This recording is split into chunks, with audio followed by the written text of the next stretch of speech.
आज का ये एपिसोड शुरू करने से पहले एक छोटी सी बात। क्या आप भी अपना पॉडकास्ट बनाने की सोच रहे हैं? तो एंकर ट्राई कीजिए। ये पॉडकास्ट बनाने का सबसे आसान तरीका है। नंबर 1, ये फ्री है। नंबर 2, इसमें कई सारे ऐसे टूल्स हैं जो आपको अपने फोन और कंप्यूटर पर रिकॉर्ड और एडिट करने की फैसिलिटी देते हैं। नंबर 3, आप अपने पॉडकास्ट को डिस्ट्रीब्यूट भी कर सकते हैं, जिससे इसे स्पॉटिफाई और दूसरे प्लेटफॉर्म पर सुना जा सके। तो डाउनलोड कीजिए फ्री एंकर ऐप या विजिट कीजिए anchor.fm पर अपना पॉडकास्ट स्टार्ट करने के लिए। ये तो थी एक छोटी सी जानकारी, और अब शुरू करते हैं एपिसोड का सिलसिला। तो आज के एपिसोड में लीजिए सुनिए ओ हेनरी की लिखी कहानी पिमिंटा के पेनकेक, मेरी यानी समीर गोस्वामी की आवाज में। फ्रायो घाटी में जब हम अपने मवेशियों को घेरने में लगे हुए थे, एक दिन मेरे घोड़े की रिकाब एक सूखे ठूठे की डाली में उलझ गई, जिससे मेरी एड़ी को इतनी जोर से झटका लगा कि मुझे एक हफ्ते तक बिस्तर पर पड़ा रहना पड़ा। इस जबरदस्ती के आराम के तीसरे दिन मैं लंगड़ाता हुआ बाहर आया और रसोई घर में जाकर हमारे रसोइये जटसन ऑडम की निकम्मी बकवास सुनता हुआ पड़ा रहा। और कोई चारा नहीं था। जट को स्वगत भाषण करने की आदत थी, परंतु भाग्य ने अपनी स्वाभाविक भूल से उसे एक ऐसे पेशे में डाल दिया था जहां अधिकतर श्रोताओं का अभाव होता है। मेरी उपस्थिति जट के लिए गूंगे का गुड़ हो गई। कुछ देर बाद मेरे मन में कुछ ऐसी चीज खाने की इच्छा हुई जो पथ्य में शुमार न होती थी। बीमारों का मन हमेशा परहेज की वस्तु खाने पर ही ललचाता है। मुझे बचपन की याद आने लगी जब हम माँ के भंडार घर में घुस जाते थे, जो प्रथम प्रेम के समान गहरा था और जिसमें न घुस पाने का विक्षोभ हमें पागल कर देता था। मैंने पूछा, जड क्या तुम पैनकेक बनाना जानते हो? जड उस समय अपनी बंदूक से हिरन के मांस को कूटकर कीमा बनाने की कोशिश कर रहा था। बंदूक एक तरफ रखकर उसने मेरी ओर ऐसी दृष्टि से देखा मानो मुझे धमका रहा हो। अपनी नीली आंखों से मेरी ओर शंका भरी दृष्टि डालकर उसने मेरी इस मान्यता का मानो समर्थन किया। बहुत अधिक तो नहीं, पर स्पष्ट रूप से अपनी नाराजगी प्रकट करता हुआ वो बोला, ये बात तुमने साधारण ढंग से पूछी या मुझे चिढ़ाने के लिए? शायद किसी ने तुमसे मेरी पेनकेक वाली कहानी कही है। मैंने सरलता से कहा, नहीं जट, मैं तो सहज पूछ रहा था। मुझे ऐसा लग रहा है कि अगर कुछ गर्मा गर्म मक्खन लगे हुए पैनकेक और पहली फसल के गुड़ का शरबत मिल जाए तो मैं अपने घोड़े और जीन तक का सौदा कर दूं। परंतु वो केक वाली कहानी क्या है? मैं उसकी किसी कमजोरी पर चोट नहीं कर रहा था, ये जानकर जट शांत हो गया। चौके में से थैलियों और कुछ अजीब से टिन के डब्बों को लाकर उसने जामुन के उस पेड़ के नीचे इकट्ठा किया जहां मैं बैठा हुआ था। मेरे देखते हुए उसने उनकी डोरियां खोलीं और आराम से उन्हें जमाने में लग गया। काम करते करते वो बोला, कहानी तो नहीं है, परंतु मेरे उस मायर्ड म्यूल कनाडा के निवासी गुलाबी आंखों वाले आलसी कायर और कुमारी विलीला लीराइट के संबंधों का तर्क संगत उद्घाटन मात्र है।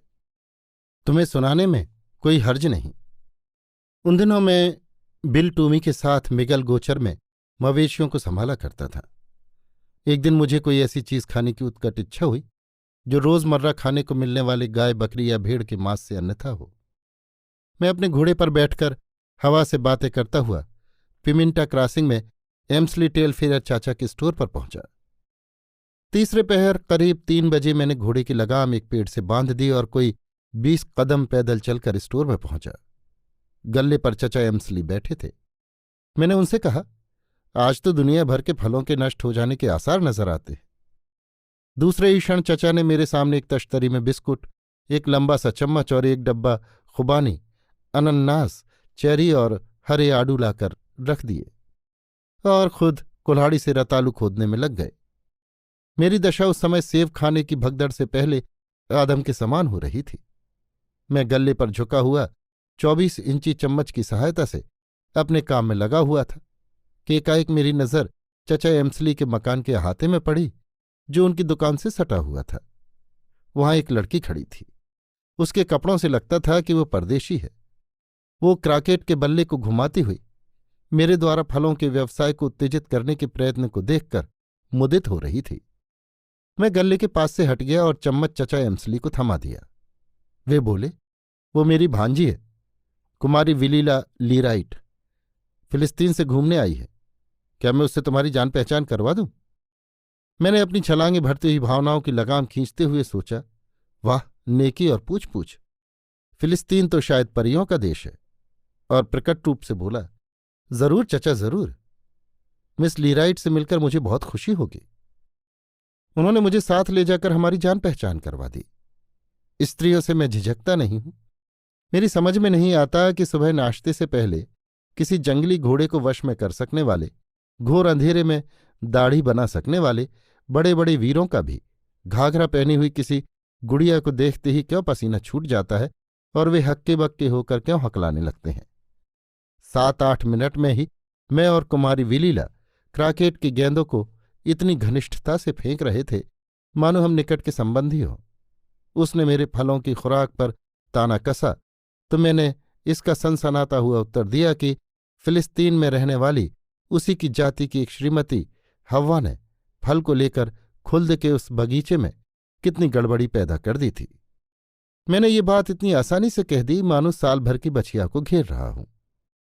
इस प्रकार मैंने कुमारी विलीला लीराइट से घनिष्ठता और निकटता स्थापित कर ली, जो समय के साथ बढ़ती ही रही। पिमीन्टा क्रॉसिंग की आबहवा में, जो फिलिस्तीन से 40% ज्यादा गर्म थी, अपना स्वास्थ्य सुधारने आई थी, जो बिल्कुल अच्छा दिखाई देता था। कुछ दिनों तक तो मैं सप्ताह में एक बार उससे मिलने जाता, परंतु फिर मैंने सोचा कि अगर मैं अपनी मुलाकातों की संख्या दुगनी कर दूं तो मैं उसे दुगनी समय तक देख पाऊंगा।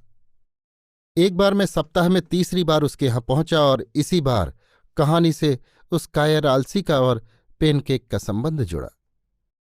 शाम को गल्ले के सामने बैठकर मुंह में एक साबुत आड़ू और 2-3 बेर ठूंसते हुए मैंने चचा एम्सली से पूछा, कहिए मिस विलीला के क्या हाल हैं?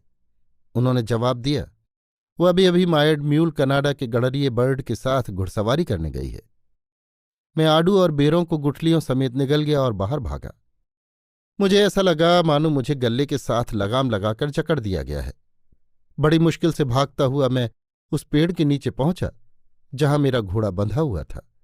मैंने घोड़े के कान में फुसफुसाया, प्यारे दोस्त, पता है वो उस भाड़े की टट्टू गडरिए, क्या नाम है उसका, बर्डस्टोन जैक के साथ घुड़सवारी करने गई है। मेरा वो दिलदार घोड़ा अपने ढंग से रो उठा। जीवन भर उसने गायें घेरने का काम किया था, इसलिए उसे आलसी गडरियों की विशेष परवाह नहीं थी। मैंने वापस जाकर चचा एम्सली से पूछा, आपने क्या कहा था? गडरिया? हाँ हाँ, गडरिया। तुमने उसका नाम भी सुना होगा, जैक्सन बर्ड। उसके पास 8 कोस का गोचर है और 4000 बढ़िया नस्ल की भेड़ें हैं जो संसार में सर्वश्रेष्ठ मानी जाती हैं। दुकान से बाहर निकलकर मैं नागफनी की मेढ़ के सहारे छाया में बैठ गया। अन्यमनस्क होकर मैं अपने जूतों में रेत भरने लगा और जैक्सन नामधारी इस पंछी के संबंध में अपने आप से बड़बड़ाने लगा।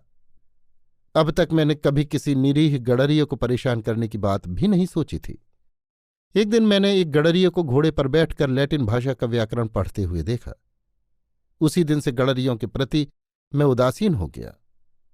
ग्वालों को देखकर तो मुझे गुस्सा आता है, पर गडरियों को देखकर कभी नहीं। सोचिए, इस उम्र में टेबल पर बैठकर खाने वाले, सोफियाना जूते पहनने वाले और कर्ता कर्म क्रियापद की बकवास करने वाले उन आलसी जीवों से क्या उलझना। मैंने खरगोश जैसे उन प्राणियों की सदा ही उपेक्षा की। चलते चलते दुआ सलाम या मौसम संबंधी बात भले ही पूछ लूं, पर इससे ज्यादा नहीं। गडरियों से दुश्मनी, वे बेचारे इस काबिल ही कहाँ होते हैं। और चूंकि मैं उदार हूं और उन्हें अब तक जीवित रहने दिया, उसका आज ये बदला मिला कि मिस विलीला लीराइट के साथ उन्हीं में से एक घुड़सवारी करने चला गया। कोई 1 घंटे बाद वे वापस लौटे और चचा के मकान के दरवाजे पर खड़े रहे। गडरिये ने उसकी घोड़े से उतरने में मदद की और कुछ देर तक हंसी घुस्सी गपशप करते रहे। फिर वो पंछी घोड़े की जीन पर उछला, अपना हंडानुमा टोप उठाया और अपने गोचर की दिशा में उड़ गया। तब तक मैं अपने जूतों से रेत निकालकर नागफनी के कांटों से अपने कपड़ों को छुड़ा चुका था। वो पिमीन्टा से आधी मील दूर पहुंचा होगा कि मैंने उसे जा घेरा। पहले मैं कह चुका हूं कि उसकी आंखें गुलाबी थीं, पर बात ऐसी नहीं थी। उसकी दृष्टि का फाटक तो भूरा ही था, परंतु पलकें गुलाबी थीं और बाल मटमैले, इसलिए ऐसा आभास होता था। गडरिया? अजी वो तो उससे भी गया बीता था। गले में पीला रूमाल लपेटे और जूते की डोरी करीने से बांधे एक तुच्छ सा आदमी। मैंने कहा, नमस्कार, आपके साथी घुड़सवार का नाम जटसन है। बंदे को तीरंदाज भी कहते हैं, क्योंकि मेरा निशाना कभी खाली नहीं जाता। जहां मैं किसी अजनबी से मिलता हूं तो मुठभेड़ से पहले ही अपना परिचय देता हूं, क्योंकि मैं उसके मरने के बाद उसके भूत से हाथ मिलाना पसंद नहीं करता। वो बोला, मिस्टर जटसन, आपसे मिलकर बड़ी खुशी हुई। मेरा नाम जैक्सन बर्ड है और मैं मायर्डी म्यूल के गोचर में रहता हूं। उसी समय मैंने एक आंख से एक बाज को अपनी चोंच में बड़ी मकड़ी दबाए हुए उड़ता देखा और दूसरी आंख से देखा एक गिद्ध को देवदार के पेड़ पर मांस का टुकड़ा चचोड़ते। मैंने सिर्फ उसे दिखाने के लिए अपनी बंदूक से एक के बाद एक को मार गिराया और बोला, 3 में से 2 तो खत्म हुए। मैं जहां भी जाता हूं पंछियों को देखकर मेरी बंदूक काबू में नहीं रहती। बिना परेशानी दिखाए गडरिया बोला, वाह, निशाना तो बढ़िया है, पर कभी कभी तीसरा निशाना आप चूक जाते होंगे। पिछले हफ्ते जो बारिश पड़ी थी वो घास के लिए बहुत अच्छी है। क्यों? विली। घोड़े की तरफ बढ़ते हुए मैंने कहा, तुम्हारे नाखुश माता पिता ने तुम्हें जैक्सन नाम से बदनाम किया होगा, लेकिन तुम निश्चित ही चहचहाती विली पर पिघल गए हो। आओ, हम यहां बारिश का विश्लेषण करने से बाहर निकले और वो बातें करें जो तोते की शब्दावली से बाहर हैं। ये तुम्हारी गलत आदत है कि तुम पिमिंटा की युवतियों के साथ घुड़सवारी करते हो। मैं जानता हूं। मैंने कहा, पक्षियों को इससे भी कम समय के लिए टोस्ट पर परोसा जाता है। मिस विली कभी नहीं चाहती कि भीड़ की ऊन से बने किसी भी घोंसले को पक्षी विज्ञान की किसी जैक्सोनियन शाखा के एक पक्षी द्वारा बनाया जाए। अब क्या आप ये सब छोड़ रहे हैं, या आप मेरे नाम के लिए इस मृत नैतिक निश्चितता लगाव के खिलाफ सरपट दौड़ना चाहते हैं, जो अंतिम संस्कार के लिए 2 कंधों और एक ताबूत के लिए अच्छा है? जैक्सन बर्ड कुछ आगे बढ़ा और हंसा। क्यों मिस्टर जटसन? उसने कहा, आप गलत सोच रहे हैं। मैंने मिस लीराइट को कई बार बुलाया है, लेकिन उस उद्देश्य के लिए नहीं जिसकी आप कल्पना करते हैं। मेरा उद्देश्य विशुद्ध रूप से पाक कला से संबंधित है। मैं अपनी बंदूक की तरफ बढ़ा। कोई भेड़िया, मैंने कहा, जो बेईमानी का दावा करेगा। 1 मिनट रुको, बर्ड ने कहा, मैं समझाता हूं। मैं एक पत्नी के साथ क्या करूंगा? अगर तुमने कभी उस खेत को देखा है, मैं अपना खाना खुद बनाता हूं और उसका इंतजाम भी करता हूं। खाना, बस यही सब कुछ है जिससे मुझे भेड़ों को पालने में खुशी मिलती है। मिस्टर जटसन, क्या आपने उस पैनकेक का कभी स्वाद लिया है जो मिस लीराइट बनाती है? मैंने नहीं। मैंने उससे कहा, मुझे कभी नहीं बताया गया कि वो पाककला भी जानती है। वो सूरज जैसे चमकते हैं, उसने कहा। एपिक्यूरस की दिव्य आग में शहद जैसे भूरे रंग से पके। मैंने अपने जीवन के 2 साल वो पैनकेक बनाने वाली विधि प्राप्त करने में लगा दिए। इसी कारण मैं मिस लीराइट से मिलता था। जैक्सन बर्ड ने कहा, लेकिन मैं उससे इसे प्राप्त न कर सका। ये एक बहुत पुरानी विधि है जो उस परिवार में 75 वर्षों से है। ये नुस्खा वो पीढ़ी दर पीढ़ी आगे बढ़ाते आ रहे हैं, लेकिन इसे उन्होंने अपने परिवार से बाहर नहीं जाने दिया। अगर वो नुस्खा मुझे मिल जाए तो वो पैनकेक अपने हाथों से गोचर के निर्जन में मैं बना लूं, बस जीवन सुखी हो जाए। बर्ड ने कहा। मैंने उससे पूछा, क्या मैं विश्वास करूं कि केक बनाने वाले हाथों पर तुम्हारी नजर नहीं है? जैक्सन ने कहा, बेशक। वैसे तो मिस लीराइट बहुत ही अच्छी लड़की है, मगर मैं आपको आश्वस्त कर दूं कि मेरा इरादा इस पाक कला के आगे जाने का नहीं है। मेरा हाथ बंदूक की तरफ जाता हुआ देखकर उसने इन शब्दों को चबा लिया और बोला, मैं तो सिर्फ केक बनाने की पाक विधि जानना चाहता हूं। ईमानदारी के नाते मैंने उससे कहा, तुम उतने बुरे तो नहीं लगते। मैं तो सोच रहा था कि तुम्हारी भेड़ें लावारिस हो जाएंगी, परंतु जाओ, इस बार तुम्हें माफ किया। लेकिन ध्यान रहे केक के सिवाय और कुछ मत कर बैठना। अपनी नजर आटे चीनी तक ही रखना, वरना तुम्हारे घर पर मरसिए पढ़े जाएंगे और तुम सुन भी नहीं सकोगे। गडरिया बोला, मेरी सच्चाई का तुम्हें विश्वास दिलाने के लिए मैं चाहूंगा कि तुम मेरी मदद करो। देखो, तुम मिस लीराइट के घनिष्ठ मित्र हो सकता है कि जो काम वो मेरे लिए ना करे वो तुम्हारे लिए कर दे। केक की पाक विधि उनसे लिखवा कर तुम यदि मुझे दे दो तो मैं वादा करता हूं कि दोबारा उससे फिर कभी नहीं मिलूंगा। मैंने जैक्सन बर्ड से हाथ मिलाते हुए कहा, ये बात ठीक है, मैं तुम्हारा काम करने की पूरी कोशिश करूंगा और उससे मुझे खुशी ही होगी। इसके बाद वो मायर्ड म्यूल की दिशा में चला गया और मैं उत्तर पश्चिम की ओर बिल टूमी के गोचर में लौट आया। 5 दिन के बाद पिमिंटा जाने का फिर मौका पड़ा। चचा एम्सली के घर हमने वो सांझ बड़े आनंद से गुजारी। विलीला ने गाना गाया और कुछ देर तक नाटकीय गाने पियानो पर बजाने की कोशिश की। मैंने सांप की नकल करके दिखाई और स्नेकी मैकफी द्वारा आविष्कृत मवेशियों की खाल उघाड़ने के नए तरीकों को समझाया और एक बार मैंने जो सेंट लुई की यात्रा की थी उसका वर्णन किया।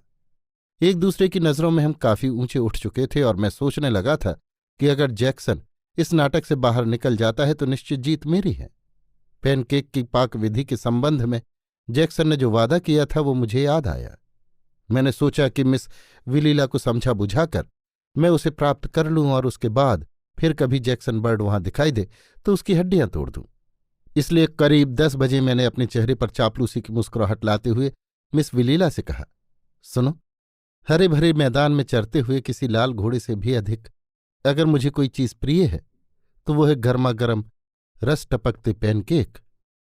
मिस विलीला चौंक कर पियानो से उठ खड़ी हुई और विचित्र प्रकार से मेरी ओर देखती हुई बोली, हाँ हाँ, पैनकेक बहुत अच्छे होते हैं, लेकिन उस रोज सेंट लुई के जिस बाजार में आपका टोप खो गया था उसका नाम क्या था? मैंने आंख मारते हुए कहा, केक बाजार। मैं ये दिखाना चाहता था कि चाहे जैसे भी हो मैं केक की पाक विधि जानकर ही रहूंगा और वो इतनी आसानी से मुझे टाल नहीं सकेगी। मैंने बात को चालू रखा, अब बहाने मत बताओ विलीला, बताओ केक कैसे बनाती हो, जल्दी करो। इस समय मेरे दिमाग में केक गाड़ी के पहिए की तरह घूम रहे हैं। शुरू करो, देखें, 1 सेर आटा, 8 दर्जन अंडे, वस्तुओं की सूची में और क्या क्या लिखूं? माफ करना, मैं 1 मिनट में आई, कहती हुई विलीला अपनी आंखों की कोर से मुझे तिरछी नजर से देखती हुई स्टूल से उठ खड़ी हुई और दूसरे कमरे में चली गई। एक क्षण बाद ही कमीज की बाहों को चढ़ाते हुए चचा एम्सली हाथ में एक सुराही लिए कमरे में आए। गिलास लेने को वे मुड़े तो मैंने देखा कि उनकी कमर पर एक भारी बंदूक लटक रही थी। मैंने सोचा, ताज्जुब है, इस खानदान में तो खाना बनाने की विधियों को भी बहुत संभाल कर रखा जाता है, इतनी भारी बंदूक से उनकी रक्षा की जाती है। खानदानी दुश्मनी का फैसला करने के लिए भी लोग इतना भारी हथियार नहीं रखते। पानी का एक गिलास मुझे देते हुए चचा एम्सली बोले, इसे पियो जड, आज बहुत दूर तक तुमने घुड़सवारी की है और तुम कुछ ज्यादा उत्तेजित हो गए हो। ठंडा पानी पियो और किसी दूसरी चीज के संबंध में सोचने की कोशिश करो। मैं उनसे भी पूछ बैठा, चचा एम्सली, क्या आप पैनकेक की पाक विधि जानते हैं? चचा एम्सली ने कहा, मैं ज्यादा तो नहीं जानता, पर मेरा अंदाज है कि केक बनाने में थोड़ा सा आटा, कुछ खड़िया मिट्टी, खाने का सोडा, कुछ मक्का, 2-4 अंडे और थोड़ी सी छाछ, इन सब चीजों को मिलाया जाता है। क्यों जड, क्या तुम्हारे मालिक के इस साल भी कैंसस सिटी को मवेशी भेजेंगे? केक के संबंध में उस दिन इससे ज्यादा बात नहीं हो सकी और जैक्सन को ये बात जानने में इतनी कठिनाई क्यों हुई इसका मुझे अंदाज हो गया। इसलिए मैं विषय बदलकर चाचा एम्सली से मवेशियों के नस्ल की और आंधी तूफान की बातें करने लगा। मिस विलीला ने आकर विदा ली और मैं घर की ओर चला। इसके 1 सप्ताह बाद मुझे जैक्सन बर्ड के दर्शन हुए। मैं पिमिंटा जा रहा था और वो वहां से लौट रहा था। सड़क के बीच में खड़े होकर हम गपशप करने लगे। मैंने पूछा, केक बनाने के तरीका कुछ मालूम पड़ा? उसने कहा, नहीं, मुझे तो कुछ हाथ नहीं आया, तुमने कोशिश की? मैंने कहा, मैंने बहुत कोशिश की, लेकिन वो तो तेल में से कौड़ी निकालने जैसी सिद्ध हुई। उस पाक विधि को वे लोग इतना संभाल कर रखते हैं जैसे वो कोई भारी खजाना हो। ये सुनकर जैक्सन इतना निराश हो गया कि मुझे उस पर दया आ गई। वो बोला, मुझे ऐसा लगता है कि अब ये बात छोड़ ही देनी पड़ेगी, पर गोचर के सन्नाटे में मुझे केक खाने की बहुत इच्छा होती है। मैं रात रात भर जागता रहता हूं और सोचता रहता हूं कि केक भी क्या मजेदार चीज है। मैंने कहा, तुम भी कोशिश करते रहो और मैं भी करता हूं, किसी न किसी के जाल में तो वो जरूर फंस जाएगी। अच्छा, नमस्ते। इस समय तक हमारे संबंध एकदम मैत्री के हो चुके थे। जब से मुझे ये विश्वास हो गया कि उसकी नज़र मिस विलीला पर नहीं है, मैं उस आलसी गडरिये के प्रति काफी सहिष्णु हो गया था। उसके पेट की मांग पूरी करने के लिए मैंने मिस विलीला से केक की पाक विधि जानने की कोशिश जारी रखी, पर न जाने क्यों मेरे मुंह से केक शब्द निकलते ही उसकी आंखों में एक सूनापन और अस्वस्थता छा जाती और वो तुरंत ही बातचीत का विषय बदलने की कोशिश करती। अगर मैं अपनी बात पर अड़ा रहता तो वो उठकर बाहर चली जाती और मुझे एक हाथ में सुराही लिए, कंधे पर बंदूक लटकाए चचा एम्सली का मुकाबला करना पड़ता। एक दिन आते हुए मैंने एक मैदान में नए खिले नीले बन फूलों को तोड़कर गुच्छा बना लिया और चचा की दुकान पर पहुंचा। चचा ने एक आंख बंद करके पूछा, क्या तुमने सुना? क्या क्या मवेशियों के दाम बढ़ गए? पैलेस्टाइन में कल जैक्सन बर्ड और विलीला का विवाह हो गया। मेरे पास सुबह ही चिट्ठी आई है। मैंने उन फूलों को बिस्किट के डब्बे में फेंक दिया। ये समाचार मेरे कानों में प्रविष्ट होकर हृदय को बेधता हुआ मेरी सारी चेतना पर छा गया। मैंने चचा से पूछा, आपने क्या कहा? जरा फिर से तो कहिए। मैं आजकल शायद कुछ ऊंचा सुनने लगा हूं। आप शायद ये कह रहे थे कि बढ़िया किस्म के मवेशियों का भाव बढ़कर $480 हो गया है। चचा बोले, नहीं नहीं, मैं तो कह रहा था कि कल उनकी शादी हो गई और वे सुहागरात मनाने के लिए नियाग्रा गए हैं। क्या इतने दिनों में तुम्हें कुछ भी मालूम नहीं पड़ा? जैक्सन बर्ड तो जिस दिन से उसके साथ घुड़सवारी करने गया था उसी दिन से उसकी प्रेमाराधना कर रहा था। मैंने चिल्लाकर पूछा, तो फिर ये केक की बकवास क्या थी? मेरे मुंह से केक शब्द सुनते ही चचा एम्सली कतराकर 2 कदम पीछे हट गए। मैंने फिर पूछा, इस केक की बकवास को लेकर मुद्दत हुई, कोई मुझे बेवकूफ बना रहा है, लेकिन मैं जानकर रहूंगा। तुम शायद जानते हो, जल्दी बताओ वरना मैं अभी तुम्हारा कचूमर निकाल दूंगा। मैं चचा एम्सली के पीछे गले की दूसरी ओर गया। उन्होंने बंदूक निकालने की कोशिश की, परंतु वो अलमारी में रखी थी। मैंने उन्हें पहले ही पकड़ लिया और कमीज के कालर से झचकोरते हुए कोने में धकेल दिया। मैंने कहा, केक के संबंध में सब बातें बताओ वरना मैं तुम्हारा ही केक बना दूंगा। क्या मिस विलीला केक बनाना जानती हैं? चचा एम्सली ने शांति से कहा, ना तो उसने जीवन में कभी केक बनाया और ना मैंने उसे बनाते देखा। शांत हो जाओ जड, शांत हो जाओ। तुम खामखा उत्तेजित हो रहे हो और सिर के उस घाव ने तुम्हारा दिमाग खराब कर दिया है। केक का विचार छोड़ देने की कोशिश करो। मैंने कहा, चचा एम्सली, मेरे सिर में कोई घाव वाव नहीं है, मैं फक्कड़ जरूर हूं। जैक्सन बर्ड ने मुझसे कहा था कि वो मिस विलीला के पास सिर्फ केक की पाक विधि जानने के लिए ही आता है। इसमें उसने मेरी मदद चाही, मैंने वही किया और नतीजा आप देख ही रहे हैं। क्या वो बेवकूफ आलसी गडरिया मुझे बिल्कुल उल्लू बना गया? चचा एम्सली ने कहा, भाई मेरा कालर तो छोड़ो, मैं सब बताता हूं। मालूम तो यही पड़ता है कि जैक्सन बर्ड ने तुम्हें खूब बनाया है। जिस दिन वो विलीला के साथ घूमने गया उसके दूसरे ही दिन आकर हमसे कहा कि जब जब तुम केक की बात करो तब तब हम सतर्क हो जाएं। उसने कहा कि एक बार पिकनिक में केक बनाए जा रहे थे और तुम्हारे एक साथी ने तुम्हारे सिर पर तवा दे मारा था। नतीजा ये हुआ कि उसी दिन से जब कभी तुम ज्यादा परेशान या उत्तेजित होते हो तब तुम्हारे सिर का वो घाव तुम्हें पागल सा बना देता है और तुम केक केक रटने लगते हो। उसने ये भी कहा कि इस हालत में तुम्हें शांत करने का यही तरीका है कि बातचीत का विषय बदल दिया जाए, तब तुम कोई नुकसान नहीं करोगे। इस हालत में मैंने और विलीला ने तुम्हारे हक में ठीक ही किया। हाँ, इतना मानना पड़ेगा कि ये जैक्सन बर्ड नाम का गडरिया निकला बड़ा चालाक। जड की कहानी समाप्त हो गई।